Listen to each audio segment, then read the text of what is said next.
Hey guys, what's up? EvilHammer6 here, and today's going to be a little bit of a talk video about the new Legacy mode that was from quite a few people, that YouTubers that have been going to Jagex HQ and have been posting videos on it, their testing of it and what sort, that it will be coming out in beta very soon, which I'm not excited for because I really don't see the point in it, due to the fact that there is already momentum and other factors in the game that basically make it like that, except for the PKing aspect to a very, very small extent. But all of them, what bothers me is when they go there and they show all the videos and they say what they feel about the combat.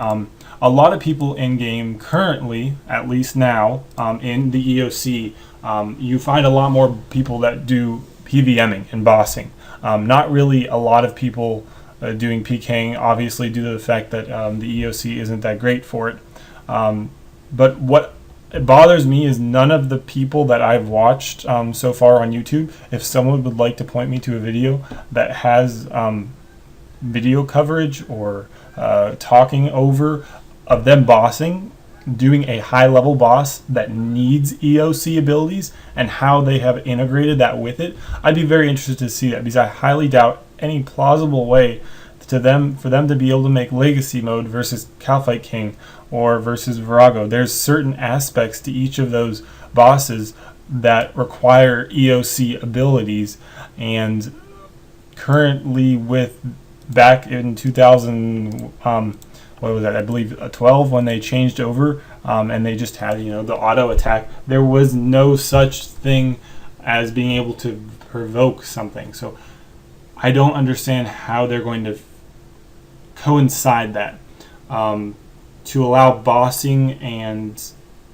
still be able to justify drops if it doesn't. Or like, say you go to Calfight King and you're on an EOC world, you have to do a lot more. On a Legacy world, is it easier because they don't have certain tactics like Calfight King, or can you not do it at all where it's dead content in a Legacy only world?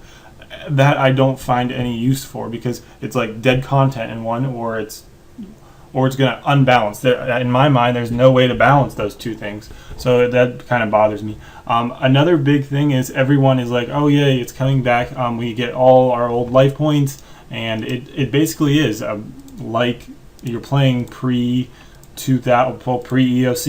The only bad thing about that is what I mentioned about bossing is all of the people that are going to PK, from what I've heard and from what I've seen from Jagex posts as well, is they're going to have a couple Legacy mode only worlds where you can only do Legacy mode. There will be no EOC whatsoever. The only bad thing about that is it's going to already further split the community, because now we're going to have people playing Legacy mode only, because I'm going to be completely honest here, a lot of people are going to come back and want to play and test out the Legacy mode for PKing. I highly doubt anyone is going to come back and be like, hey, let's go to Bandos. There will be a few, okay, there will be a few, but unless all of the prices on stuff shoots up, right now going to Bandos would be completely pointless if you kill him slower than you already are killing him now. And I don't know how they're going to balance that out. I'll be interested to test every single bit of that. That is what I'm really looking forward to. That's why I really haven't put that many videos out, because I don't want to put out videos that is going to be dead here in another month or two. I want to be able to have up-to-date videos, and putting a video out and then it's going to get nerfed or messed up with this Legacy mode introduction. I don't want to get that screwed up.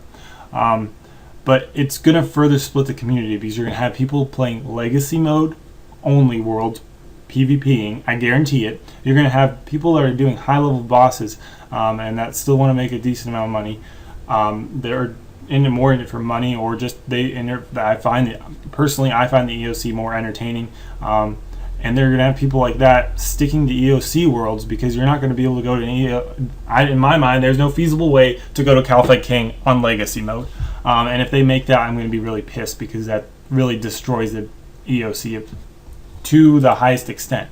And then you're going to have people playing old school RuneScape, which, unless they shut that down, which I highly doubt they will, you're going to have now 3 split communities instead of 2. So all Jagex is doing is splitting hairs from what it's already been split to, which I don't agree with. I don't like that. A lot of YouTubers are like, I'm really happy about this and stuff, and I'm not one of those, because a lot of them are like, oh yay, we're gonna have all this back, but they're not. A lot of them that previously thought about the community, and I'm not going to mention any people in specific, but some of them that are very involved with the community and actually became moderators for Jagex, and employees are now just like changing their mind and, in my opinion, just saying whatever Jagex wants them to say on their personal videos even. I'm sure they have some type of control over that, and I'm sure it's in their contract somewhere. So I don't find that very fair, because you should look out for the community before you look out for whatever Jagex is going to do, because they're not going to obviously update something that, I mean, it will benefit us, and they have been helping us a lot more, but especially with polls and such. But this isn't getting pulled really. I mean, I know there's a lot of forums and people want it back because it's old school, but they need to make sure it's done right before they release it, and not do another EOC on us where it's 3 months and then, oh, it's released. Just like they do with every other thing they've been putting into beta lately, is we'll put it into beta for a month and then, oh, release it into live game the next month.